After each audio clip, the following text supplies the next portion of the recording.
Dios nos da una nueva identidad como hijos suyos. Pertenecemos a Él como Él quería.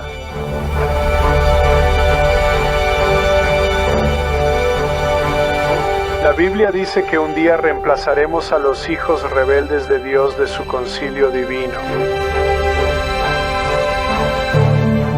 Pero Él también nos da una misión. Estamos aquí para hacer crecer la familia de Dios. Haremos un viaje fascinante. Exploraremos algunos pasajes extraños. Reexaminaremos algunos conocidos con significados ocultos a plena vista. Examinaremos la Biblia a través de la cosmovisión sobrenatural de sus escritores. Cuando terminemos, usted nunca será capaz de mirar su Biblia de la misma manera otra vez. Hay mucho que ver cuando se trata del mundo invisible.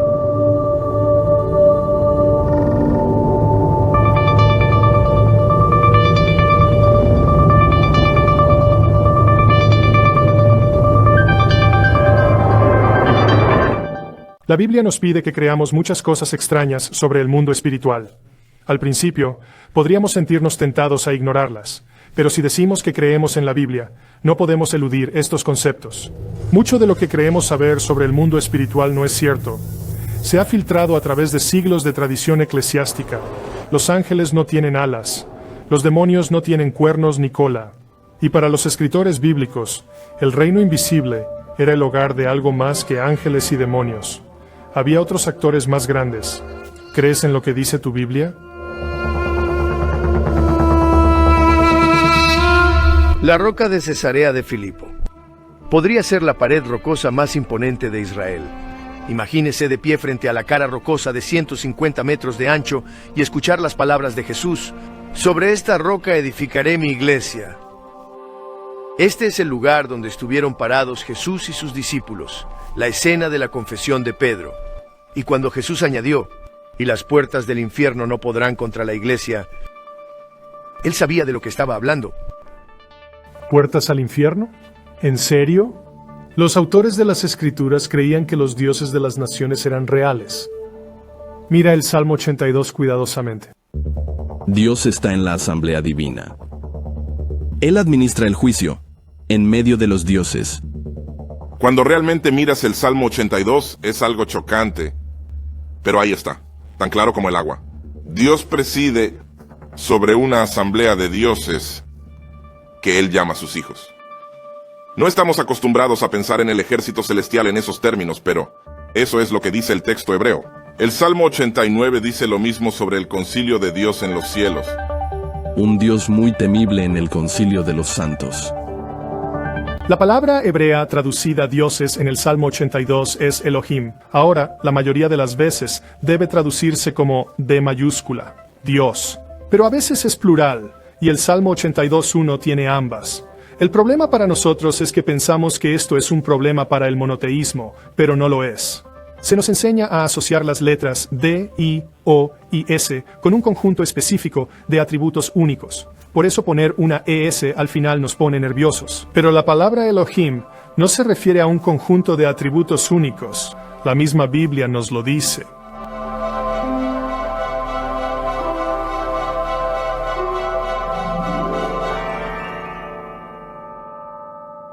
Elohim es simplemente una palabra utilizada para describir a un ser sobrenatural.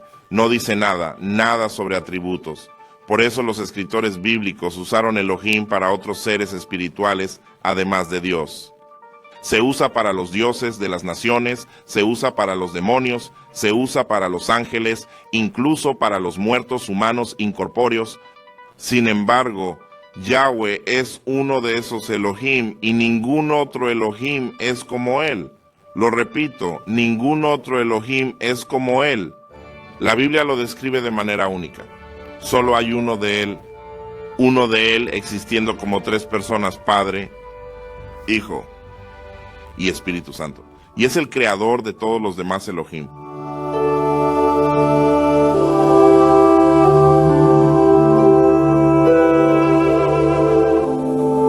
El Salmo 82 sitúa a la hueste celestial en un concilio. Ese término es apropiado porque estos seres participan en el gobierno de Dios sobre el mundo. Ciertamente Dios no necesita su ayuda, pero Él les permite participar. Consideremos la extraña historia que el profeta Micaías le contó al malvado rey israelita Acab. Por lo tanto, escucha la palabra de Yahweh. Vi a Yahweh sentado en su trono con todos los ejércitos del cielo de pie junto a él, a su mano derecha y a su mano izquierda. Y Yahweh dijo: ¿Quién puede seducir a Acab para que vaya a pelear contra Ramot de Galaad y muera? Entonces unos decían una cosa y otros decían otra. Entonces salió un espíritu y se puso delante de Yahweh y dijo: Yo lo seduciré. Y Yahweh le dijo: ¿De qué forma? El espíritu respondió: Saldré e inspiraré a todos los profetas de Acab para que hablen mentiras. Y Yahweh le dijo: Tendrás éxito, adelante, hazlo. Así que como ves, Yahweh ha puesto un espíritu de mentira en la boca de todos tus profetas, porque Él ha decretado tu desgracia. ¿Captaste lo que la Biblia te pidió que creyeras? Dios se reúne con sus huestes celestiales para decidir lo que ocurre en la tierra. Estos seres, los dioses del concilio, son espíritus, no son personas o ídolos. Recuerda que Yahweh, el Dios de Israel, es un Elohim, un ser espiritual. Pero no hay otro Elohim como Él. Es único en su especie. Él es el verdadero Dios con D mayúscula. Solo Él es el Creador soberano perfecto. Él es el Dios altísimo. Ahora, el Salmo 82:6 dice que Dios tiene hijos. Hijos del Altísimo es la frase. Yo les dije: todos ustedes son dioses e hijos del Altísimo. ¿Quiénes son estos hijos de Dios? Suena extraño. ¿Y Jesús? ¿Cómo puede haber todos estos otros hijos de Dios? La respuesta se encuentra en versículos como Juan 3:16, donde se describe a Jesús como el único Hijo de Dios. Algunas traducciones dicen unigénito, pero la palabra en realidad significa único, uno en su clase. ¿En qué es único Jesús? El Nuevo Testamento dice que Él es Dios, el único Dios increado en la carne. Ninguno de los otros hijos de Dios se ajusta a esa descripción. El lenguaje de los hijos de Dios tenía sentido para los antiguos. Dios era rey, y los reyes asignaban a sus hijos trabajos de alto rango en su gobierno. Lo mismo ocurre en el reino invisible. Es importante porque el lenguaje hijos de Dios nos recuerda que Dios quiere una familia. Su familia se extiende tanto al mundo invisible y a la tierra, y esas dos familias se unen en el Edén.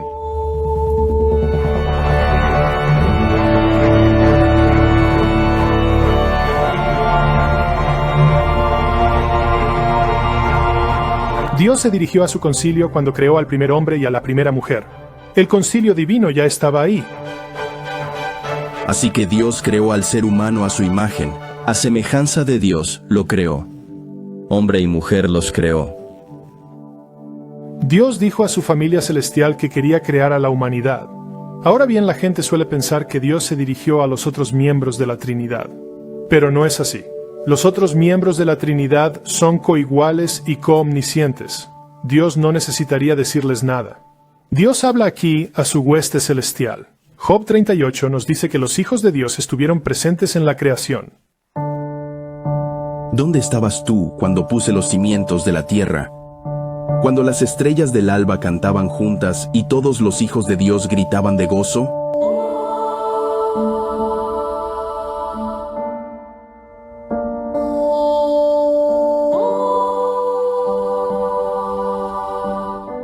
El concepto de imagen de Dios nos ayuda a comprender que tanto los seres humanos como las huestes celestiales son semejantes a Dios.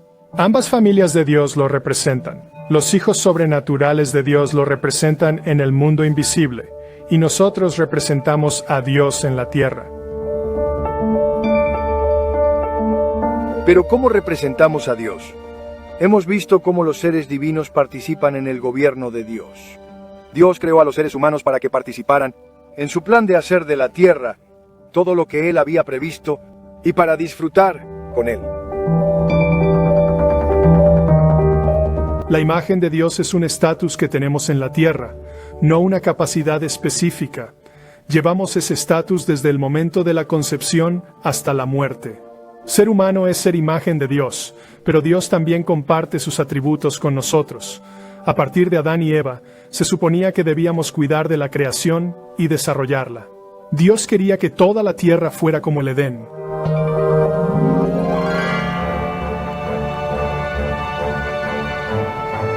Saber que todos los seres humanos son representantes de Dios nos impulsa a considerar sagrada toda vida humana.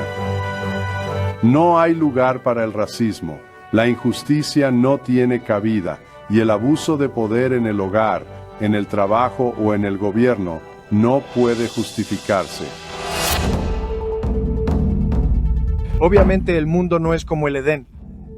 La gente no se trata como iguales a imagen de Dios, ni siquiera cerca. ¿Qué ha ocurrido? La respuesta está en la decisión de Dios de compartir sus atributos tanto con sus hijos sobrenaturales como con los humanos. Uno de esos atributos es la libertad, o libre albedrío. Es la libertad, y no la mera inteligencia, lo que permite tomar decisiones con sentido. Dios no programó a sus hijos como robots. Si lo hiciera, no serían verdaderamente como Él. Tener libertad significaba que los hijos de Dios podrían elegir rebelarse. Eso fue lo que sucedió. Recuerda, no tenemos la naturaleza perfecta de Dios, aunque tanto los humanos como los hijos celestiales de Dios lo representan en su respectivo reino. Dios nos dice en Job 15 que Él no confía en sus santos, sabe que pueden fallar. Mira, Él no se fía de sus santos, y los cielos no son limpios a sus ojos. El Edén era el hogar y la sede de Dios. Sus familias sobrenatural y terrenal residían allí. Dios quería que ellos lo representaran a su modo. El cielo y la tierra se fusionaron en una sola familia, pero a un miembro de la familia no le gustaba esa idea. Todos hemos oído hablar de la serpiente del Edén. ¿Pero por qué una serpiente? ¿Qué se supone que nos dice? Los antiguos sabían cómo interpretar esta escena, pero nosotros no. Asumimos que la serpiente es simplemente un animal. Su forma es importante, pero la historia no trata de zoología. Se trata de una rebelión sobrenatural. Isaías alude a esa rebelión. Levantaré mi trono sobre las estrellas de Dios, y me sentaré en el monte de la asamblea. Me haré semejante al Altísimo. Isaías habla de los hijos de Dios en la asamblea. Al igual que Job, se refiere a ellos como estrellas. Estaban presentes antes del Edén. Ezequiel 28 menciona también la rebelión en el Edén. En el caso de Ezequiel, un querubín guardián es expulsado del Edén.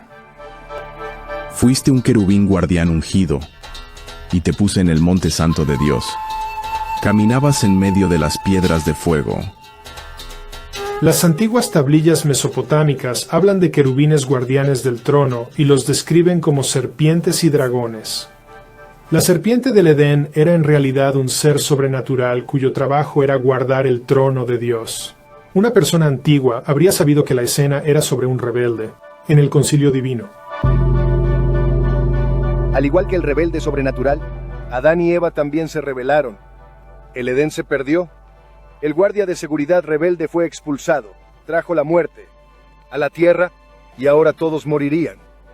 Se convirtió en el Señor de los muertos. Ya que todos morirían, la humanidad sería suya.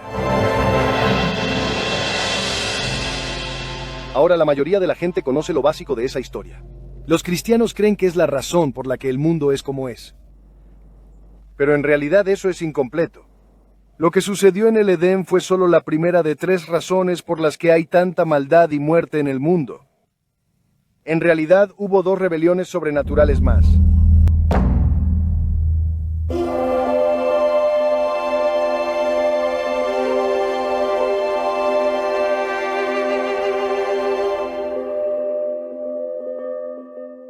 Génesis 6 describe la segunda rebelión sobrenatural.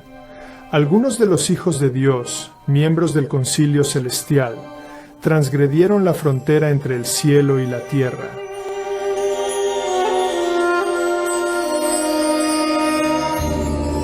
Los hijos de Dios vieron que las hijas de la humanidad eran muy hermosas, Los Nefilim estaban sobre la tierra en aquellos días, y también después, cuando los hijos de Dios se unieron a las hijas de la humanidad, y ellas les dieron hijos. Tanto Pedro al igual que Judas hacen referencia a esta historia en el Nuevo Testamento. Dios no perdonó a los ángeles que pecaron, sino que los mantuvo cautivos en el Tártaro, con cadenas de oscuridad, y los entregó para ser guardados para el juicio. Y no perdonó al mundo antiguo, sino que preservó a Noé. Judas también nos habla del juicio de estos ángeles. Los ángeles que no se mantuvieron en su propio dominio, sino que desertaron de su morada propia, fueron retenidos en prisiones eternas, bajo profundas tinieblas para el juicio del gran día. Ambos escritores entendieron que Génesis 6 registraba la segunda rebelión sobrenatural. Los hijos caídos de Dios fueron enviados al Tártaro por su transgresión. Tártaro es una palabra griega para el reino de los muertos, lo que conocemos comúnmente como infierno. Permanecerían allí hasta el día del Señor, al final de los días. Un término como ángeles caídos nos hace pensar en demonios como los que Jesús expulsó. Pero los rebeldes de Génesis 6 están encarcelados, así que no pueden ser los demonios que Jesús encontró. Entonces, ¿de dónde vinieron? La respuesta está en la descendencia producida por la unión prohibida entre los hijos de Dios y las mujeres en Génesis 6. Esos descendientes fueron conocidos como los Nefilim. Eran gigantes. Sus descendientes se convirtieron en los clanes gigantes contra los que lucharon Moisés y Josué. Los Nefilim estaban sobre la tierra en aquellos días, y también después. En los libros de Números y Deuteronomio, aprendemos acerca de los gigantes que Moisés y Josué encontraron. No solo descendían de los Nefilim, sino que son llamados con otros nombres como Anakim y Refaim. Este último nombre llama la atención. Varios pasajes bíblicos describen a los espíritus muertos de los Refaim en el reino de los muertos, nuevamente lo que pensaríamos que es el infierno. Escritores judíos extrabíblicos creen que los demonios, como los descritos en los evangelios, eran los espíritus incorpóreos de los gigantes. Se basan en la mención que hace la Biblia de los Refaim muertos en el inframundo. Libros judíos como Primera de Enoc y el libro de los gigantes de los rollos del mar muerto lo dicen explícitamente.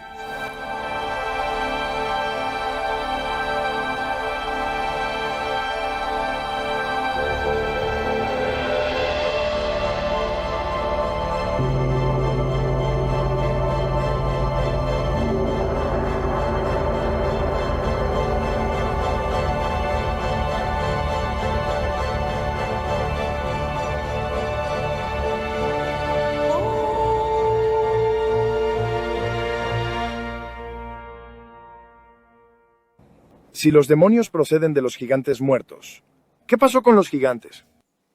Lo creas o no, la respuesta viene de una historia muy familiar. Dios le dijo a Josué que destruyera poblaciones enteras en la tierra de Canaán. Pero si lees atentamente el relato de la conquista, también verás lugares donde Dios le dijo a Josué que solo los expulsara, no que los matara. Esto parece inconsistente. Sin embargo, cuando entiendes la razón sobrenatural de lo que Dios quería que Josué hiciera, las cosas se vuelven más claras. Es fascinante descubrir que la conquista comenzó en realidad con los gigantes. Moisés envió inicialmente 12 espías a la tierra. Ellos informaron acerca de los lugares que habían visitado y donde vieron a los gigantes Anakim. 10 de los 12 espías convencieron al resto del pueblo de que no podrían vencer a los Anakim. Dios juzgó a Israel con 40 años de vagabundeo. Nótese que los gigantes fueron un punto clave desde el principio de la conquista. Al final de los 40 años, Dios llevó a Israel por el lado oriental del Jordán. Les dijo que no molestaran a los pueblos de Moab y Amón, pues los clanes gigantes de esas tierras ya habían sido eliminados por el pueblo de Esaú, parientes de los israelitas. Dios envió a Moisés y Josué a Basán, el reino de Og, rey de los amorreos. El rey Og era un gigante, el último de los Refaim. El profeta Amós los describió. Yo destruí al amorreo delante de ellos, cuya altura era como la altura de los cedros, y era fuerte como los robles. El punto es que una vez que todos los gigantes del otro lado del Jordán fueron eliminados, Josué pudo llevar al pueblo a Canaán. Josué llevó a los israelitas a la tierra. Es importante notar que los lugares que fueron designados para la destrucción total corresponden a los lugares donde fueron vistos los gigantes. Los gigantes descendientes de los Nefilim fueron los verdaderos objetivos de la matanza. Mucha gente murió porque los Anakim vivían entre ellos, pero los descendientes de los Nefilim eran la amenaza letal. Los Nefilim y sus descendientes provenían de la rebelión divina de Génesis 6. Habían sido engendrados por rebeldes sobrenaturales para oponerse a Dios y destruir a su pueblo. Ahora, bajo esta luz, la conquista es la guerra espiritual, llevada a cabo en la tierra. O el pueblo de Dios, Israel, sobrevivía o sería aniquilado. La historia se presenta como una batalla épica del bien y el mal, tanto en el sentido espiritual y terrenal. Josué expulsó a la gente, pero los descendientes de los Nefilim tenían que ser eliminados.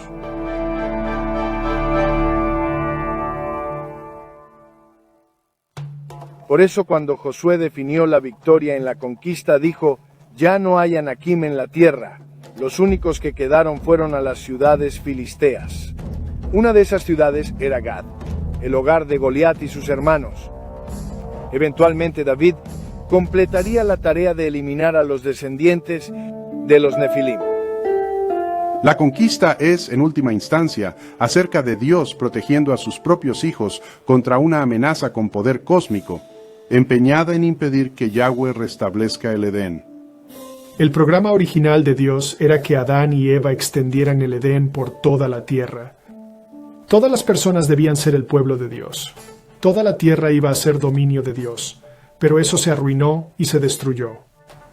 Pero Dios nunca abandona su plan original. Dios llamó a un pueblo para sí, la nación de Israel. Yahweh quería una tierra para recomenzar un nuevo Edén. Y los Anakim, descendientes de los dioses rivales, no se detendrían ante nada para impedirlo. Las dos primeras rebeliones espirituales produjeron a Satanás, a los gigantes y a los demonios que procedían de ellos. Pero había otra rebelión antigua que se avecinaba. Esta produciría otro conjunto de chicos malos y cambiaría todo el panorama de la relación de Dios con la humanidad. Pero en última instancia, se convertirían en el catalizador en el plan de redención de Dios. Vengan, edifiquémonos una ciudad y una torre cuya cúspide llegue hasta el cielo. Y Yahweh dijo: vamos, descendamos y confundamos allí su lengua, para que no se entiendan entre sí. Por eso, ese lugar fue llamado Babel. Sin duda esta es una historia muy familiar, pero es menos familiar la forma en que se cuenta en el Deuteronomio. Cuando el Altísimo repartió las naciones, al dividir a los hijos de la humanidad, fijó los límites de los pueblos según el número de los hijos de Dios, pues la porción de Yahweh era su pueblo, Jacob la parte de su herencia. ¿Cuándo fue dividida la humanidad en naciones? Fue en Babel. Dios asignó las naciones a los miembros de su concilio divino. La Biblia dice que por eso las naciones antiguas adoraban a otros dioses. Dios decidió que los miembros de su concilio divino gobernaran a las demás naciones en respuesta a la rebelión de la humanidad en Babel. Pero los dioses de las naciones no gobernaron con justicia. Dios los castiga. En el Salmo 82. Dios está en la asamblea divina. Él administra el juicio en medio de los dioses. ¿Hasta cuándo juzgarán injustamente y mostrarán favoritismo a los malvados? Entonces Dios pronuncia un juicio sobre ellos. Yo les dije: todos ustedes son dioses e hijos del Altísimo. Sin embargo, morirán como humanos y caerán como uno de los príncipes. Los dioses serán juzgados, castigados y morirán. Es sorprendente leer estas cosas. Dios está tan enojado con sus corruptos hijos celestiales que los condena. Algunos pasajes de los profetas sitúan el cumplimiento de este castigo al final de los tiempos, en el día del Señor. Porque la ira de Yahweh está contra todas las naciones, y su ira contra todo su ejército. Todo el ejército del cielo se pudrirá. Todo su ejército se marchitará. En ese día, Yahweh castigará al ejército del cielo, en el cielo, y a los reyes de la tierra, en la tierra. Esta situación es el núcleo de lo que los académicos llaman geografía cósmica. Es la idea de que las naciones que rodeaban a Israel estaban bajo el dominio de otros dioses hostiles. Esas naciones y sus dioses rodeaban la tierra santa de Israel, la porción de tierra de Yahweh. El libro de Daniel retoma esa idea. Revela que seres sobrenaturales gobiernan naciones individuales. En otras palabras, inteligencias malignas influyen en la geopolítica de esas naciones. Pero el príncipe del reino de Persia me hizo frente durante 21 días. Pero Miguel, que es uno de los príncipes más importantes, vino a asistirme. Cada una de estas naciones tiene un príncipe sobrenatural, término que significa gobernante. Ahora vuelvo otra vez para luchar contra el príncipe de Persia, y cuando me vaya, vendrá el príncipe de Javán, Grecia, y no hay nadie que me ayude a luchar contra esos príncipes, excepto Miguel, el príncipe de ustedes. Miguel es el guardián de Israel. El panorama general revela que hay un conflicto espiritual invisible detrás de los imperios de la tierra. Segunda de Reyes ilustra bien la idea de tierra sagrada. En esa historia, Naamán, un comandante militar de Siria, visita a Israel en busca del profeta Eliseo. Para su sorpresa y alegría, Eliseo lo cura de la lepra. pero después le hace una petición muy interesante a Eliseo. Entonces Naamán dijo, si no es así, entonces por favor deja que una carga de tierra en un par de mulas sea dada a tus siervos, porque tus siervos nunca más traerán holocaustos ni sacrificios a otros dioses, sino solo a Yahweh. Naamán le pidió a Eliseo tierra de Israel. ¿Por qué? Porque ahora adoraba a Yahweh. Quería tierra sagrada para adorar.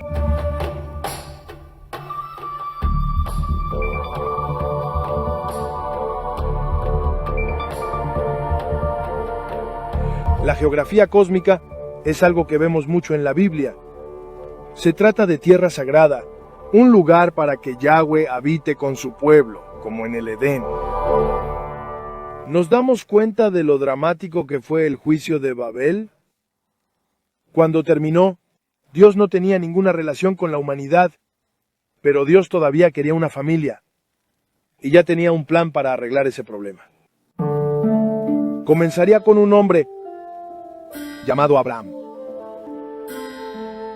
La Biblia relata muchas historias de Dios hablando desde el cielo, pero Dios hizo algo más dramático cuando se trató de Abraham, Isaac y Jacob.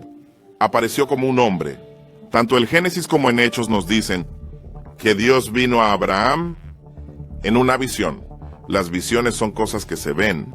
El Antiguo Testamento a menudo describe a Dios en términos visibles: parado, sentado, caminando. Las voces invisibles no se paran, se sientan y caminan, ¿verdad? Dios aparece como un hombre. En el Antiguo Testamento, la mayoría de las veces, como el ángel del Señor. Jacob se encontró por primera vez con Yahweh en Betel. Allí se encontró con un hombre que era más de lo que aparentaba ser. Ese hombre fue descrito por el profeta Oseas como un ángel y un Elohim. Por eso el ángel del Señor podía decir: yo soy el Dios de Betel. Eso es asombroso. Un ángel se refiere a sí mismo como Dios.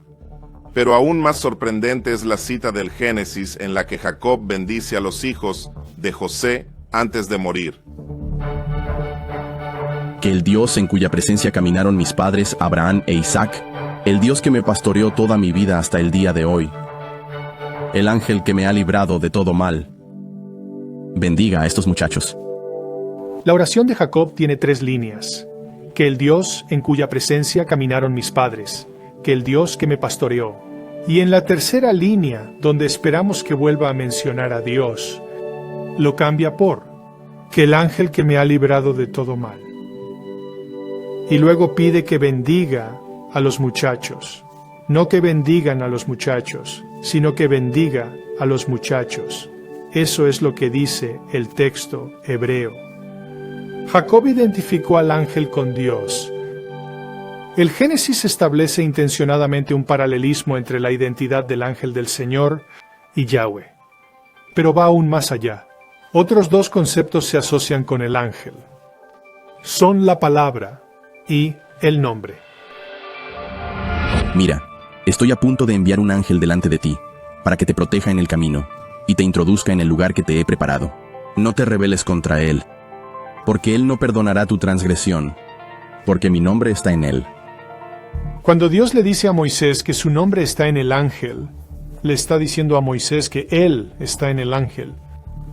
El ángel aquí posee el poder de perdonar el pecado, algo que solo Dios puede hacer. Cuando Yahweh dice que puso su nombre en el ángel, se está refiriendo a su propia presencia. Suena extraño, pero a veces el nombre en realidad se describe como una persona. Miren, el nombre de Yahweh viene de lejos, ardiendo con su ira entre densa humareda. La Biblia hace eso porque el nombre puede ser una persona. Incluso hoy en día los judíos observantes que no quieren pronunciar el nombre de Dios se refieren a Dios como Hashem, así se llama, en hebreo. Esto nos recuerda a la zarza ardiente donde Dios revela su nombre. El libro del Éxodo capítulo 3 dice que tanto Dios como el ángel estaban en esa zarza. Y Moisés llegó a la montaña, y el ángel de Yahweh se le apareció en una llama de fuego, en medio de una zarza. Y vio Yahweh que se había vuelto para ver, y Dios le llamó desde en medio de la zarza. Yahweh revela su nombre a Moisés en la zarza ardiente. Jesús también lo reveló. He revelado tu nombre. Por supuesto que los judíos ya conocían el nombre de Dios. Estaba en sus escritos sagrados. Jesús estaba diciendo que les había manifestado a Dios. Si le habían visto a Él, entonces habían visto a Dios. La aparición de Dios como hombre en el Antiguo Testamento preparó a la gente para recibir a Dios como hombre en Jesús. En su camino a la tierra prometida, Dios le dio a Israel la ley, pero la obediencia a la ley no era la forma en que los israelitas obtenían la salvación. Era cómo mostraban lealtad a Yahweh. Les ayudaría a vivir en armonía con Dios y con los demás. La salvación en la Biblia es la misma en ambos testamentos. Los israelitas tenían que creer que Dios era el Dios de todos los dioses. Él los hizo estar con Él como su familia porque los amaba. Tenían que negarse a adorar a cualquier otro Dios. La salvación hoy y en el Nuevo Testamento hace la misma demanda de una manera diferente. Debemos creer que el Dios de todos los dioses vino a la tierra como hombre en Jesucristo. Debemos creer que nos amó lo suficiente para morir en la cruz y así poder estar en la familia de Dios para siempre. Y debemos poner nuestra fe solamente en Cristo y en ningún otro Dios. La ley enseñaba a la gente cómo acercarse a Dios. Dios es santo, y el espacio que ocupa es sagrado. El espacio sagrado es el espacio físico, apartado y dedicado al uso y servicio de Dios. La ley de Moisés comprende 613 leyes. Muchas de ellas suenan bastante extrañas. No se podía comer mariscos, ni combinar distintos tipos de materiales en la ropa. Había toda una letanía acerca de qué animales y prácticas eran limpias e impuras. Estas leyes trataban de la pureza ritual. Enseñaban a la gente que el espacio ocupado por la presencia de Dios era diferente de su espacio vital. La geografía cósmica abarca el espacio sagrado. La parte más sagrada de la tierra era donde estaba la presencia de Dios. Ciertas leyes alertaban a los israelitas de la idea de que el espacio vital de Yahweh era especial. Los sacrificios recordaban esto a los israelitas y también purificaban el espacio y los objetos sagrados para que el pueblo de Dios pudiera adorarle. El espacio sagrado abarcaba más que la purificación de las cosas físicas. Distingue entre lo sagrado y lo normal. Incluso marcaba el territorio profano fuera de la tierra de Yahweh.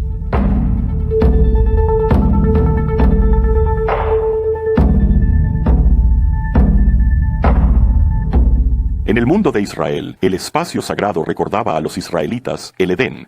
Era el lugar donde Dios vivía y donde deseaba que vivieran los humanos. El diseño del candelabro de oro en el lugar santo del tabernáculo era un recordatorio del árbol de la vida, la sala del trono de Dios, el lugar santísimo donde el arca del pacto estaba delimitada por un velo. La tapa del arca funcionaba como trono de Dios. Era un eco de la presencia de Dios en el Edén. Sobre el arca se sentaban 2 querubines, al igual que los querubines que custodiaban la entrada del Edén. El tabernáculo estaba decorado con exuberante vegetación, flores, palmeras, leones y palmas de granito. Recordaban a los israelitas la primera morada de Dios en la tierra, el jardín del Edén. Te preguntarás cómo funcionaba la geografía cósmica antes de que Israel llegara a la tierra. El campamento israelita era Tierra Santa. Fuera del campamento estaba el dominio de los dioses inferiores de Babel.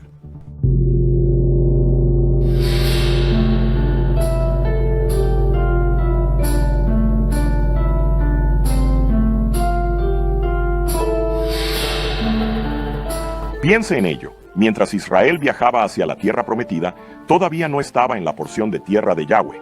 Las leyes sobre el espacio sagrado enseñaban a los israelitas que el pueblo de Yahweh era sagrado, que su hogar era sagrado y que las demás naciones estaban alejadas de Dios.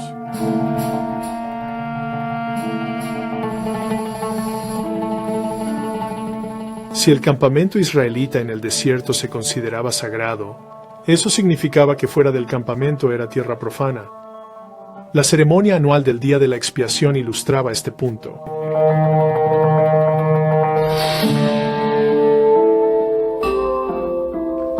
En la ceremonia se sacrificaban 2 cabras. Se sacrificaba una cabra, pero la otra no.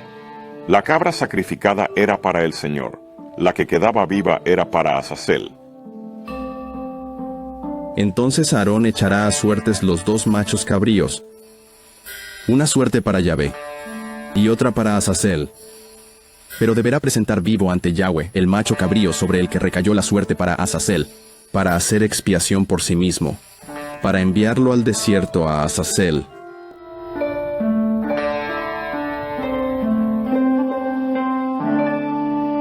La crucifixión de Jesús fue paralela a la ceremonia del Día de la Expiación. Su cruz fue colocada fuera de la ciudad, lejos de la zona del templo, que era Tierra Santa. Jesús cargó con los pecados del mundo fuera de la Tierra Santa.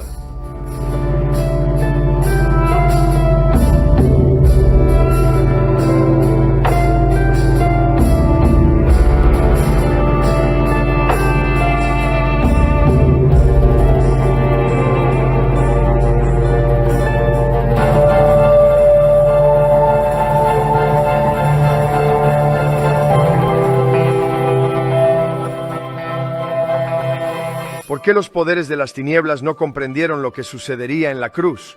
Bueno, Pablo nos da una idea de la forma en que Dios envolvió su plan de redención en misterio. Hablamos de la sabiduría oculta de Dios en un misterio, que Dios predestinó antes de los siglos para nuestra gloria, que ninguno de los gobernantes de este siglo conoció. Porque si lo hubieran sabido, no habrían crucificado al Señor de la gloria. ¿Te das cuenta de lo que Pablo está diciendo aquí? Si las fuerzas de la oscuridad espiritual hubieran entendido que Jesús venía a dar su vida como sacrificio por el pecado, nunca lo habrían matado. Ni siquiera los discípulos entendían a qué había venido Jesús. Piensa en cómo le respondieron a Jesús cuando les dijo que iba a Jerusalén a morir. Estaban escandalizados, Pedro incluso reprendió a Jesús. Pedro, tomándole aparte, comenzó a reprenderle diciendo: Dios no lo quiera, Señor, esto no te sucederá jamás. Pero él se volvió y le dijo a Pedro: Apártate de mí, Satanás. Jesús no quería saber nada de eso. Jesús tenía una misión divina secreta. El Antiguo Testamento deja pistas esparcidas por docenas de lugares sobre el plan de Dios. Pero no lo explica todo en un solo lugar. Dios no quería que los poderes de las tinieblas conocieran el plan. Los inteligentes seres sobrenaturales del mal sabían que el profetizado hijo de David había llegado. Mateo registra un encuentro.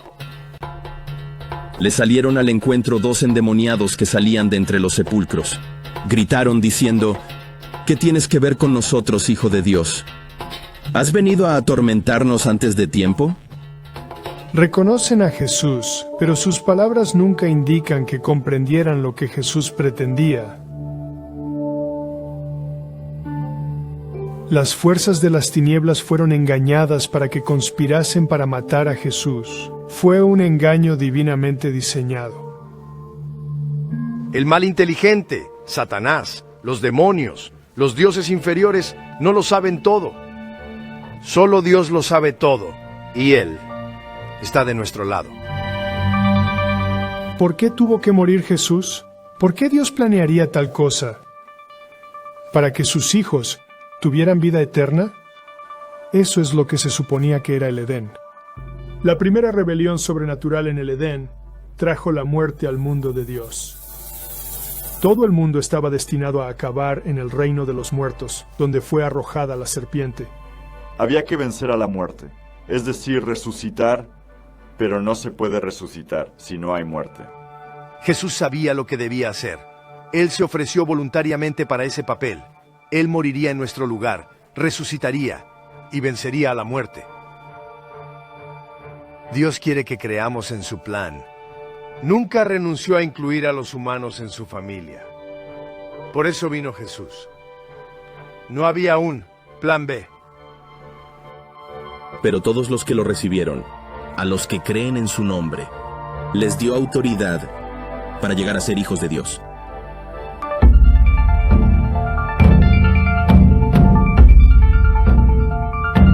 Es fácil tener la impresión de que el ministerio de Jesús hasta la cruz fue algo aleatorio. Pero hay un telón de fondo importante en lo que Jesús estaba haciendo. Estaba burlando al maligno.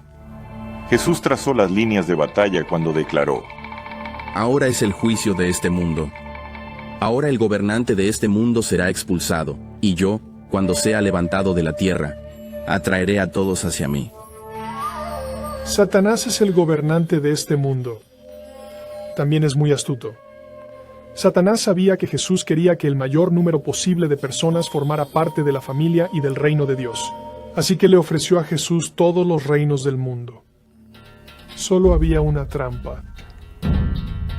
El diablo le llevó a un monte muy alto, y le mostró todos los reinos del mundo y la gloria de ellos, y le dijo: Todo esto te daré, si postrándote me adoras.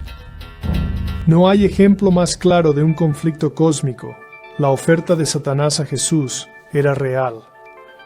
La idea de Jesús, Yahweh en carne y hueso, postrado, adorando a sus pies, era su sueño. Satanás es megalómano por excelencia. Jesús le dijo a Satanás que se largara. Él sabía algo que Satanás no sabía: que iba a morir y resucitar para liberar de la muerte a todo aquel que creyera en él. Dios y su Hijo ya tenían un plan para traer a la gente a la familia de Dios, uno que no implicaba adorar a Satanás. Cuando Jesús tuvo su confrontación con Satanás, no reveló el plan de Dios.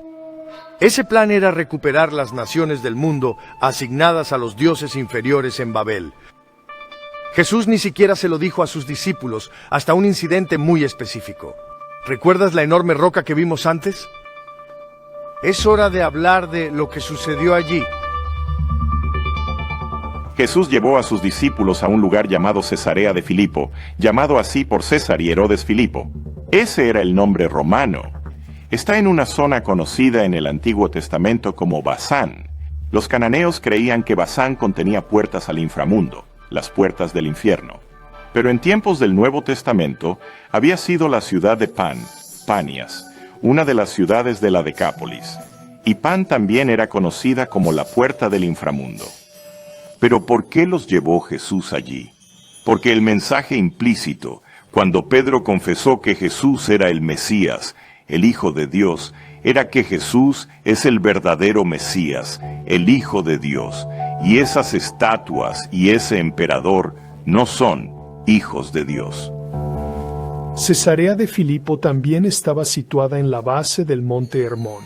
En algunos de los rollos del Mar Muerto de la época de Jesús, el monte Hermón era el lugar donde los hijos caídos de Dios descendieron a la tierra antes del diluvio.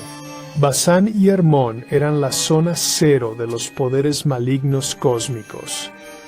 Jesús estaba de pie en la puerta principal de Satanás, cuando anunció que las puertas del infierno no resistirían a la iglesia. En este lugar, Jesús preguntó a Pedro, ¿quién dices que soy yo? Y Pedro respondió, Tú eres el Cristo, el Hijo del Dios viviente.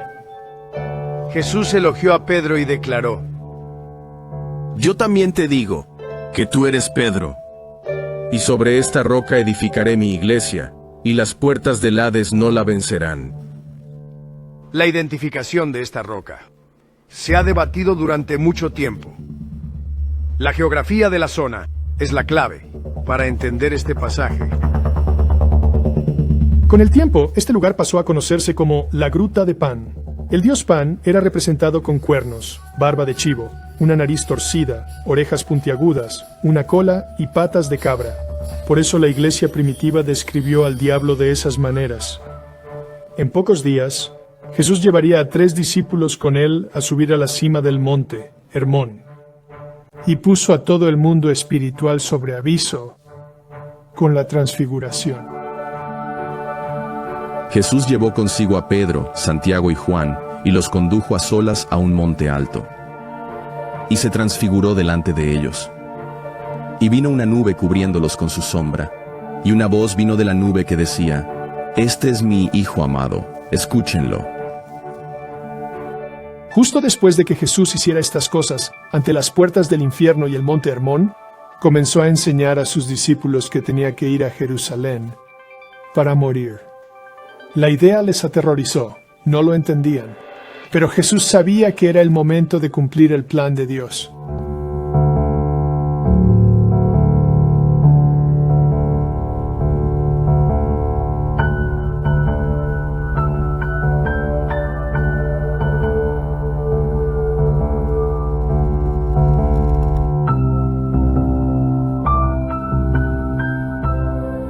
Una semana después, Jesús llegó a Jerusalén para su entrada triunfal. Las provocaciones de Jesús a los poderes sobrenaturales llevaron al diablo a contraatacar. Satanás entró en Judas, cuya traición en el huerto condujo al juicio de Jesús. Fue acusado ante el sumo sacerdote Caifás, que le exigió que se defendiera. El sumo sacerdote le dijo, Te pongo bajo juramento por el Dios vivo, que nos digas si eres el Cristo, el Hijo de Dios.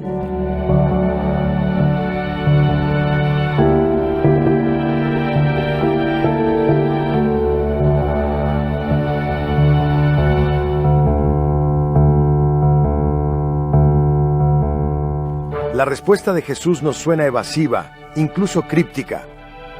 Él respondió, Tú lo has dicho, pero yo les digo que a partir de ahora, verán al Hijo del Hombre sentado a la derecha del poder y viniendo sobre las nubes del cielo.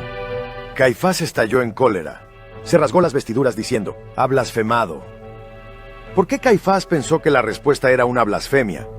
Jesús había citado un pasaje del Antiguo Testamento que Caifás conocía muy bien. El anciano de días estaba sentado. Sus vestiduras eran como nieve blanca, y el pelo de su cabeza era como lana pura. Y he aquí, que con las nubes del cielo venía uno semejante a un hijo de hombre. Y vino al anciano de días, y fue presentado ante él. Y a él le fue dado dominio y gloria y realeza. ¿Por qué fue tan chocante oír a Jesús afirmar que Él era el que venía en las nubes?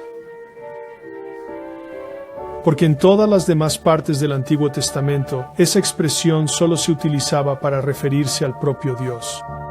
Por ejemplo, en el Salmo 104, Yahweh, el Dios de Israel, hace de las nubes su carro.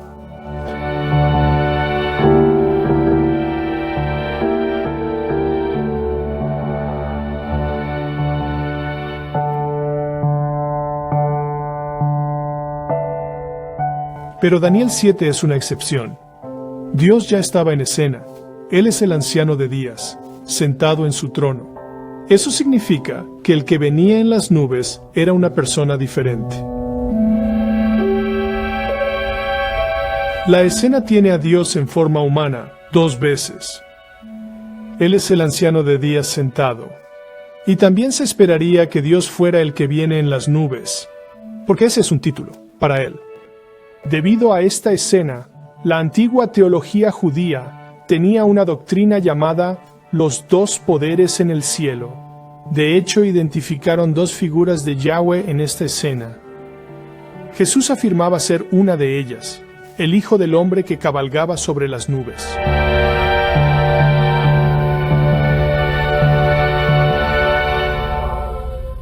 La afirmación de Jesús de ser Dios fue suficiente para que el sacerdote declarara que debía morir, y murió. El Salmo 22 nos ofrece una visión del Mesías sufriente en la cruz. Todos los que me ven se burlan de mí. Abren mucho los labios, sacuden la cabeza diciendo, Él confió en Yahweh, entonces que lo rescate. Muchos toros me han rodeado. Toros poderosos de Basán me han rodeado. Abren su boca contra mí, como un león que desgarra y ruge.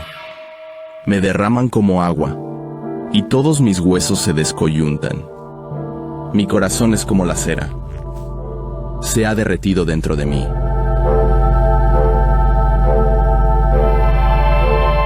La parte espeluznante es la descripción de los poderosos toros de Basán. Recuerda que Basán era conocida como la zona cero de los dioses demoníacos y el reino de los muertos. La zona era un importante centro de culto a Baal, simbolizado por toros y vacas. Los toros poderosos de Basán se refieren a los demonios y a los poderes de las tinieblas. C.S. Lewis captó la fuerza del Salmo en el león, la bruja y el armario. Nadie puede olvidar cuando Aslan entrega su vida a las hordas de la bruja blanca y muere sobre la mesa de piedra. Pero así como Aslan venció a la bruja blanca, también Jesús convirtió esta aparente derrota en el mayor triunfo de todos los tiempos. Jesús triunfó sobre la muerte. Se le concedió autoridad sobre todas las cosas. Satanás no tiene ningún derecho sobre el pueblo de Dios. Jesús conquistó la muerte a través de su resurrección.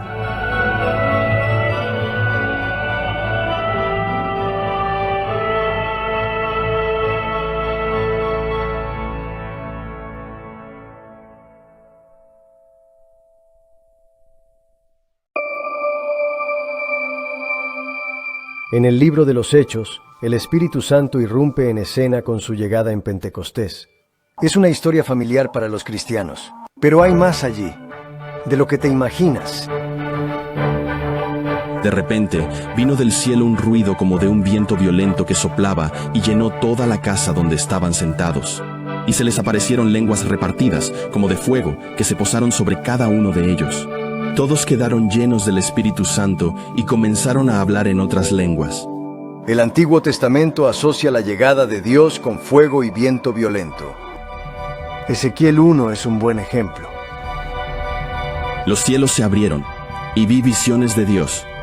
Un viento tempestuoso venía del norte, una gran nube, y fuego centelleando de un lado a otro. El Espíritu de Dios permitió a los seguidores judíos de Jesús hablar en las lenguas de las naciones circundantes, esclavizadas por dioses enemigos.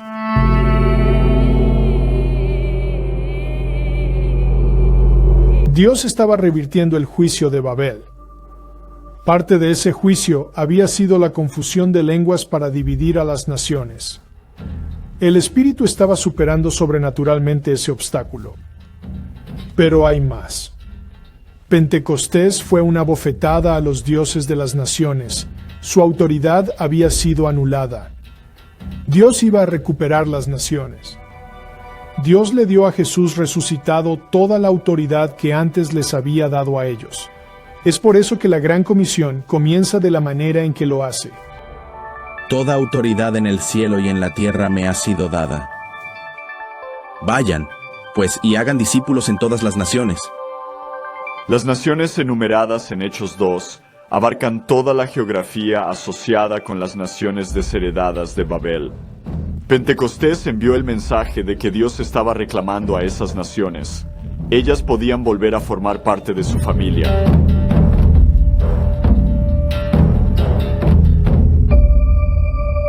El apóstol Pablo hablaba a menudo de las entidades malignas cuyos dominios Dios invadió a raíz de Pentecostés. Pablo comprendía la geografía cósmica del Antiguo Testamento.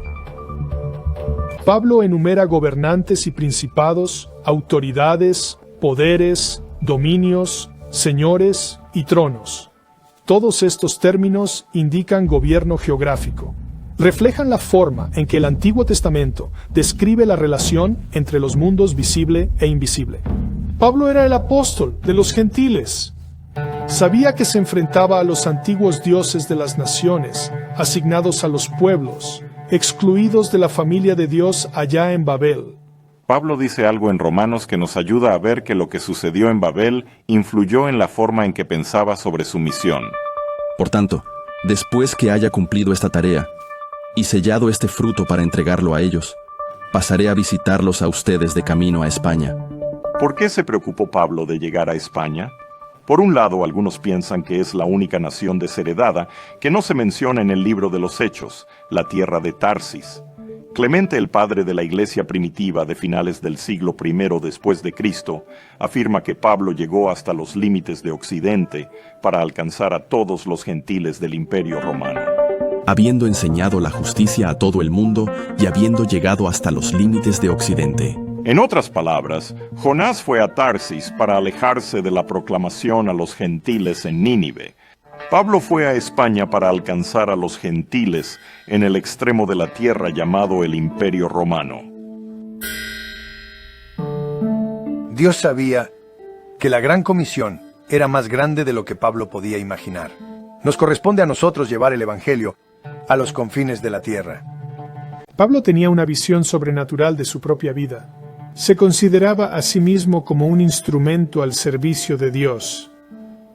Tenemos la misma tarea de invadir las fortalezas demoníacas de este mundo con el mensaje del amor de Jesucristo. Recuerden nuestra discusión sobre la Tierra Santa y la Tierra Profana. Te preguntarás, ¿dónde está la presencia de Dios hoy? Y claro, la Biblia nos enseña que Dios está en todas partes, pero en realidad marca su presencia de forma más específica. Pablo escribe que Dios está específicamente presente dentro de cada creyente. En otras palabras, cada creyente es un espacio sagrado.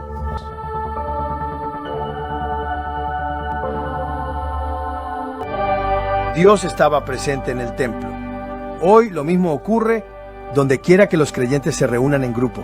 La Biblia dice que el pueblo de Dios es colectivamente templo de Dios. Ustedes son conciudadanos de los santos y miembros de la casa de Dios, edificados sobre el fundamento de los apóstoles y profetas. También ustedes son edificados juntos como una morada de Dios en el Espíritu. Juntos, somos el templo de Dios, el lugar especial donde reside el Espíritu de Dios. Donde quiera que los creyentes se reúnen, el suelo espiritual que ocupamos es santificado en medio de los poderes de las tinieblas. Pero lo creas o no, el bautismo es una declaración de guerra espiritual. Pedro explica esa idea en un pasaje desconcertante. Es extraño para nosotros, pero la gente en los días de Pedro habría sabido exactamente qué hacer con él. Porque también Cristo padeció una sola vez por los pecados, siendo muerto en la carne, pero vivificado en el Espíritu, en el cual también fue y anunció a los espíritus encarcelados que antes fueron desobedientes, cuando la paciencia de Dios esperaba en los días de Noé.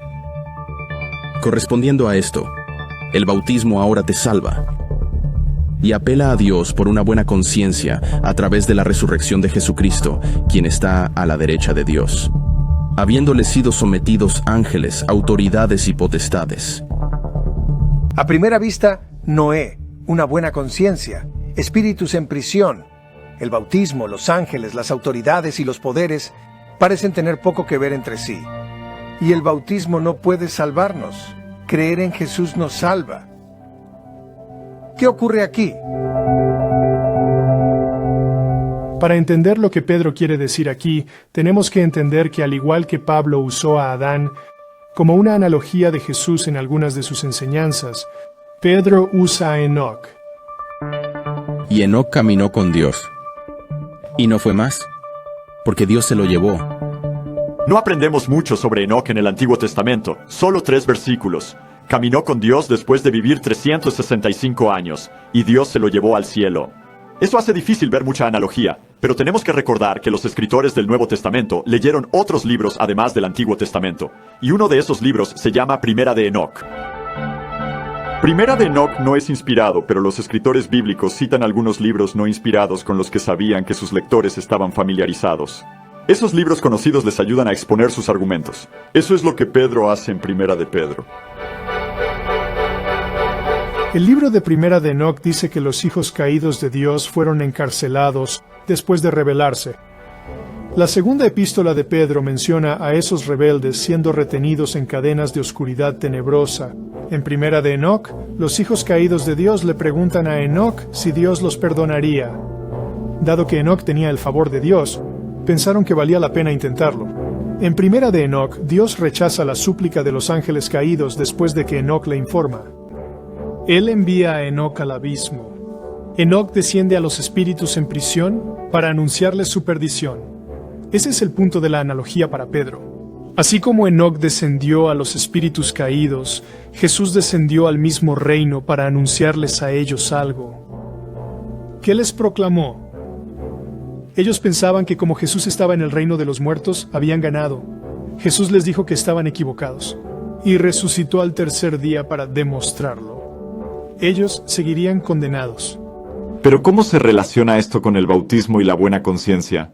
Una apelación a Dios por una buena conciencia en Primera de Pedro 3 significa una promesa sincera. En esencia, el bautismo era un juramento de lealtad y reiteraba el mensaje que Enoc y luego Jesús dieron a los poderes demoníacos y a cualquiera de los presentes. ¿De qué lado de la guerra espiritual estabas?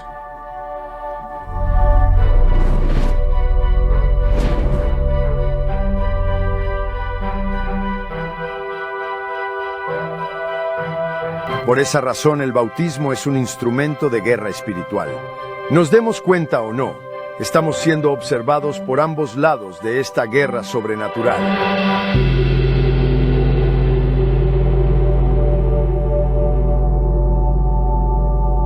Para que por medio de esas promesas llegasen a ser partícipes de la naturaleza divina, después de escapar de la corrupción que hay en el mundo. Ser partícipes de la naturaleza divina significa que seremos como Dios. Tendremos un cuerpo como el de Jesús después de la resurrección. Tendremos vida eterna, y junto con los miembros leales de la hueste celestial, estaremos en la familia de Dios y le adoraremos para siempre. Dios logrará unir a su familia divina y humana por toda la eternidad. Pero lo más asombroso de pertenecer a la familia de Dios es cómo nos ve Jesús, el Hijo único de Dios. Cuando Jesús se hizo hombre, fue hecho, por poco tiempo, un poco menor que los ángeles. Escucha al escritor a los Hebreos. Pero ahora, aún no vemos todas las cosas sujetas a Él, sino que vemos a Jesús, por un breve tiempo hecho inferior a los ángeles, para que aparte de Dios, gustase la muerte en favor de todos. Porque Dios se hizo hombre en Jesús. Sus seguidores mortales llegarán a ser como Él, y miembros de la familia de Dios. Nosotros somos hermanos de Jesús, y el fruto de su ministerio. No se avergüenza de llamarlos hermanos, diciendo, anunciaré tu nombre a mis hermanos. En medio de la asamblea, cantaré para alabarte. Y otra vez, he aquí yo y los hijos que Dios me ha dado. Es impresionante que Jesús no se avergüence de llamar a los simples mortales sus hermanos y hermanas. De hecho, en presencia del concilio divino, se deleita en presentarnos ante Dios y a nosotros a Dios. Consideren la razón que Pablo da para nuestra glorificación. Porque a los que antes conoció, también los predestinó a ser conformes a la imagen de su Hijo, para que Él sea el primogénito entre muchos hermanos. La exaltación de Jesús es la razón de nuestra glorificación. Él es el primogénito, o la cabeza, el que recibe la herencia entre muchos hermanos. Juan lo expresa de una forma aún más concisa. Seremos semejantes a Él, Ese es nuestro futuro. Pero ¿y ahora? A veces cuando oímos que seremos como Jesús, lo interpretamos solo en términos de ser menos malos. Pero nuestro destino eterno no depende de nuestros méritos. Eso convierte la gracia en deber. Eso es mala teología. La Biblia enseña que la salvación no es por obras, sino por gracia. Dios nos ama y Él quiere darnos la vida eterna, si solo creemos en Él. Hasta ese día, Dios quiere que contemos la historia épica de su guerra contra la rebelión sobrenatural, para ayudarle a liberar a los que aún están cautivos por poderes invisibles de las tinieblas.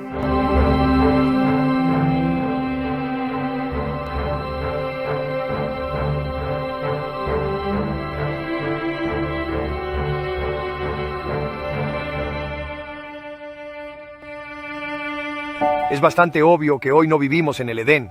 El mundo está lleno de tinieblas, pero el mal sobrenatural no tiene ningún derecho sobre nosotros. Jesús está reinando a la derecha de Dios. Somos un espacio sagrado, ya que el Espíritu de Dios habita en nosotros. Pero esperamos el regreso del Señor para que transforme la tierra. Como les gusta decir a los teólogos, ¿el reino ya está aquí? Pero todavía no.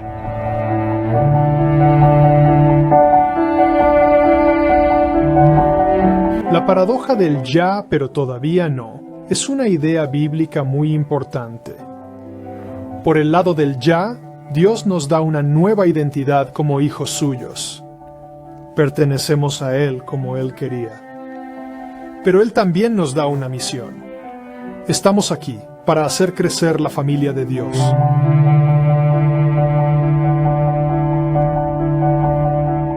Lo que a menudo pasamos por alto es el todavía no de nuestra misión. La Biblia dice que un día reemplazaremos a los hijos rebeldes de Dios de su concilio divino. Considera lo que dice Pablo. ¿No saben ustedes que juzgaremos a los ángeles? El libro del Apocalipsis promete a los creyentes un futuro en el que gobernaremos con Cristo sobre las naciones. Retén lo que tienes hasta que yo venga. Y al que venza y guarde mis obras hasta el fin, le daré autoridad sobre las naciones, y le daré la estrella de la mañana. Piensa en ello. A los creyentes se les concederá autoridad sobre las naciones. ¿Quién gobierna las naciones ahora? Los hijos caídos de Dios. Vamos a reemplazarlos y gobernar con nuestro Padre en un mundo nuevo. Pero ¿qué hacemos con el don de la estrella de la mañana? En el mundo antiguo, las estrellas se asociaban con seres divinos. La estrella de la mañana simboliza el reinado del Mesías. Jesús es la estrella de la mañana. Es un título para el Mesías reinante. Yo, Jesús, soy la raíz y el descendiente de David, la brillante estrella de la mañana. Increíblemente compartimos la estrella de la mañana. Compartimos el reinado del Mesías en la Tierra Nueva. En otra parte del libro del Apocalipsis, Jesús comparte su trono con nosotros. He aquí, yo estoy a la puerta y llamo. Si alguien oye mi voz y abre la puerta, entraré en él, y cenaré con él, y él conmigo.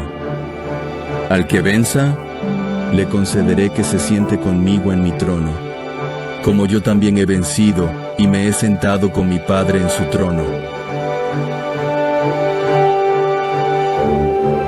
Dios y el hombre se reunirán en comunión.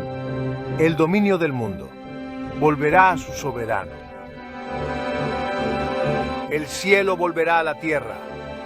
El Edén va a ser restaurado. Dios nos creó para formar parte de su familia y disfrutar de su mundo con Él. A pesar de toda la oscuridad en el mundo, todavía podemos. Solo necesitamos volvernos a Él y creer en su plan.